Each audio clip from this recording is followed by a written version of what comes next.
लानत है तुम पर। इस साल अगर ईद मिलादुन नबी का जुलूस किसी ने निकाला, उसको मैं तुमको मोहब्बत नबी से करने का हक नहीं बचा। अस्सलाम वालेकुम रहमतुल्लाहि व बरकातुहू। जी हाँ दोस्तों, मैं एहतिशाम निज़ामी कासमी। आज 21 अगस्त 2024 है। इस वीडियो में 3 अहम खबरों से हम आपको आगाह करेंगे। आपसे गुजारिश है इस वीडियो को मुकम्मल देखिएगा। दोस्तों, पहली खबर की जानिब बढ़ते हैं। भारत की मशहूर व मारूफ बुज़ुर्ग शख्सियत मारूफ आलिम दीन हज़रत मौलाना क़मरुज़्ज़मा इलाहाबादी साहब के भाई बदरुज़्ज़मा का आज इंतकाल हो गया है। इन्ना लिल्लाहि व इन्ना इलैहि राजिऊन। अल्लाह ताला मरहूम की मुकम्मल मग़फ़िरत फ़रमाए, लवाहिक़ीन को सब्र जमील अता फ़रमाए। तमाम मुसलमानों से ईसाल सवाब की दरख्वास्त है, सभी से गुजारिश है ख़ास तौर से ईसाल सवाब का एहतिमाम करें। दूसरी ख़बर की जानिब बढ़ते हैं। दोस्तों, आप अपनी स्क्रीन पर देख सकते हैं, इस बदबख्त ने नबी करीम सल्लल्लाहु अलैहि वसल्लम की शान में बहुत बड़ी गुस्ताखी की है। मुल्क भर में इसके ख़िलाफ़ एहतिजाज हो रहे हैं। हिंदुस्तान के मुसलमान और पूरी दुनिया के मुसलमान इसके ख़िलाफ़ सरापा एहतिजाज है, इसकी गिरफ़्तारी की मांग कर रहे हैं, इसके ऊपर कार्रवाई की जाए। इसने इतनी बड़ी गुस्ताखी की है, मुसलमानों को बहुत तकलीफ़ पहुंची है, लेकिन अफसोस है कि इसकी अभी तक कोई गिरफ़्तारी नहीं हुई है, ना इसके ख़िलाफ़ कोई कानूनी कार्रवाई की गई है। अल्लाह ताला खैर का मामला फ़रमाए। दोस्तों, एक वीडियो बहुत ज़्यादा वायरल हो रही है औरंगाबाद से मजलिस इत्तेहादुल मुस्लिमीन के साबिक रुकन पार्लियामेंट जनाब इम्तियाज़ जलील साहब की। इम्तियाज़ जलील साहब इस वीडियो में कहते हुए नज़र आ रहे हैं कि शिंदे ग्रुप वालों, शिंदे ग्रुप के मुसलमानों, तुम्हारी सियासत बड़ी है या नबी करीम सल्लल्लाहु अलैहि वसल्लम की शान बड़ी है। ये बहुत अफसोस की बात है और उनका ये कहना बहुत ज़्यादा सोशल मीडिया पर वायरल हो रहा है। दोस्तों, आप इस बात को समझ सकते हैं, ज़रा आप इस वीडियो को देखें। इम्तियाज़ जलील साहब क्या कह रहे हैं। बोलो, थोड़ी अपनी गैरत जिंदा रखो, थोड़ी गैरत अपनी जिंदा रखो। जिस नबी करीम के खिलाफ, हमारे हुजूर के खिलाफ इस तरह का भद्दा कोई स्टेटमेंट देता है और वहां का मुख्यमंत्री आकर इस तरह की बात करता है कि तुम्हारे बाल भी हम बाका नहीं होने देंगे, बाल को भी हाथ नहीं लगाने देंगे, तो आप सोचिएगा कि ये सही मानों में ये मुसलमान है क्या जो उनके साथ आज के दिन बैठे हुए थे। ये सवाल खुला है, उनको नाराजगी होंगी मेरे ये से, लेकिन तुम ये बताओ कि तुम्हारी सियासत बड़ी है या तुम्हारे लिए अपने नबी करीम सल्लल्लाहु अलैहि वसल्लम बड़ा है।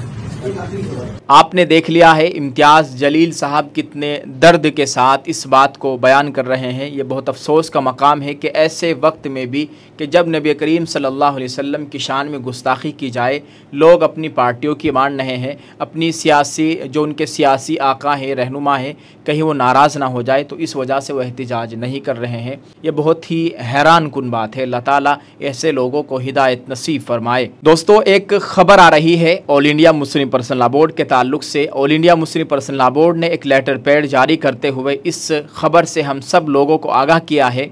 All India Muslim personal law board के वफ्द की तमिलनाडु के वज़ीर आला से मुलाकात। दोस्तों, इस लेटर पैड में लिखा हुआ है, all India Muslim personal law board के एक वफ्द ने, जिसकी क़ियादत बोर्ड के जनरल सेक्रेटरी मौलाना फजलुर रहीम मुजद्दिदी साहब ने की, तमिलनाडु के वज़ीर आला इज़्ज़तमाब MK स्टालिन से मुलाकात की। वफ्द में all India Muslim personal law board और दीगर रियासती जमातों के ज़िम्मेदार भी शामिल थे। वफ्द ने सबसे पहले वज़ीर आला का शुक्रिया अदा किया कि उनकी पार्टी ने बतौर ख़ास पार्लियामेंट में मुजव्वज़ा वक्फ़ तरमीमी बिल की पुरज़ोर मुखालिफत की। अल्हम्दुलिल्लाह, अपोजिशन की भरपूर मुखालिफत से बिल ज्वाइंट पार्लिमानी कमेटी को भेज दिया गया। वफ्द ने वज़ीर आला से अपील की कि ज्वाइंट पार्लिमानी कमेटी में DMK मेंबर को इस बिल की भरपूर मुखालिफत करनी चाहिए ताकि बरसरे इख्तिदार पार्टी अपने तखरीबी मकासद में कामयाब ना हो सके। वफ्द ने यौम आज़ादी पर वज़ीर आज़म नरेंद्र मोदी के ज़रिए UCC का जो नया शोशा छोड़ा गया, उसकी फितना अंगेजियों से भी वज़ीर आला को वाकिफ़ करा दिया। वफ्द ने 7 फरवरी 2024 को उत्तराखंड असम्बली के ज़रिए मंजूर शुदा यूनिफॉर्म सिविल कोड, जिसकी सदर जमहूरिया ने तौसीक कर दी है, इस पर अपनी तशवीश का इजहार किया। वफ्द ने अपने इस अंदेशे का भी इजहार किया कि UCC के कानून को मुल्क का आला तबका बतौर हथियार इस्तेमाल करके कमज़ोर तबकात को उनके दस्तूरी हुकूक से महरूम कर देना चाहता है। मरकज़ी हुकूमत जो बार बार इस मसले को छेड़ती है, या उत्तराखंड की रियासती हुकूमत जिसने बाज़ाब्ता कानून बनाकर इसे अपनी रियासत में नाफिज कर दिया है, यानी उत्तराखंड में यूसीसी कानून को नाफिज कर दिया गया है। लेकिन हम ये समझते हैं कि ये पूरी कार्रवाई मनमाने तरीके से अंजाम देकर एक ख़ास तबके पर ही थोपी जा रही है, हालांकि इसके लिए हरगिज़ भी तैयार नहीं है।